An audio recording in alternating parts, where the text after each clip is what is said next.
exploring Mars today, and delighted to have with us on the program somebody who could do what I think a lot of us would love to do, actually move to Mars.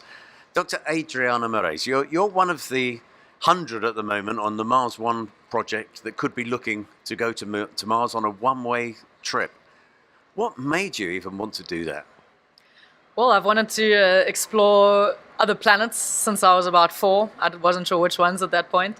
And then in 2013, I read the newspaper headline, not even online, it was an actual newspaper, call for volunteers for one-way trip to Mars. And I hadn't even finished reading that sentence when I knew that this was it. This was my opportunity, this was my destiny, I might go so far to say. Exploring Mars will be the adventure of not the century, not the millennium, but in my mind, the history of planet Earth. This is the very first era in which we are seriously contemplating establishing a settlement of not only humans, but plants and other supporting organisms that will need, insects for food potentially, on our next door neighbor planet Mars. And this is really the beginning of our future in space, I believe. Now, 200,000 odd people applied for that, narrowed it down, and you're there. Can you just tell us a little bit about your background? What made you attractive to the people that were putting the team together? So technical skills are necessary. I am a theoretical physicist, so problem solving is something I love. The more difficult the challenge, the better.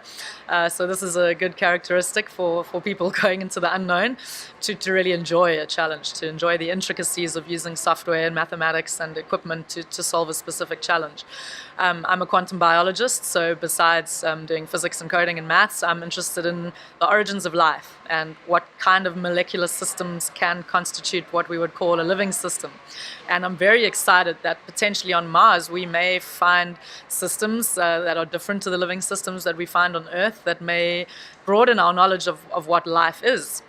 But besides the technical capabilities, and I leave this for last, I think it's the most important part, so last but not least, are your interpersonal skills.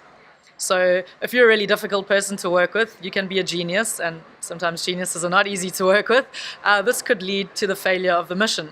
You know, arguing amongst each other, disagreeing, not anticipating people's bad moods, and not taking the time to talk to them until at which point they break something. This is not going to be good. So being able to work well as a team, having empathy, having consideration, having trust, having cohesion within the team, this is arguably the most important part. So while there are a lot of engineers and medics and researchers amongst the 100, I think in the end it's really your qualities as a person and your capability to be a people's person that could lead to the success of the mission. So as we create the group that goes, do we look beyond the physicists and the scientists then to make life on Mars pleasant? More bearable, yeah. Yeah, totally. So while the first few crews I think should be technically capable of dealing with the challenges that emerge in the first instance where we're not sure how to deal with them, so I think the engineers, and in theory I can solve problems, but I'm not that great at sort of tweaking equipment, so the engineers are going to be crucial. The medics who can perform emergency surgery or tend to the ill, these people are going to be crucial. But after we've established some level of confidence that we're doing okay, then we need the musicians, we need the actors, we need the documenters, we need the writers, we need the poets, we need the artists. We really need a society on Mars, and perhaps nowadays we've maybe lost touch of the importance of the arts. I know my friends are always complaining about not getting funding, so the Mars mission is going to be expensive, but I think we must not forget those aspects of what it is to be human, which is the art side of life, and I hope we're going to bring all of this beauty of humanity to Mars, not just the engineering capability. Adriana, thank you so much for joining us on the program. I certainly hope there's life on Mars, and I hope you're part of that life on Mars sometime soon. Thank you very much. Thank you.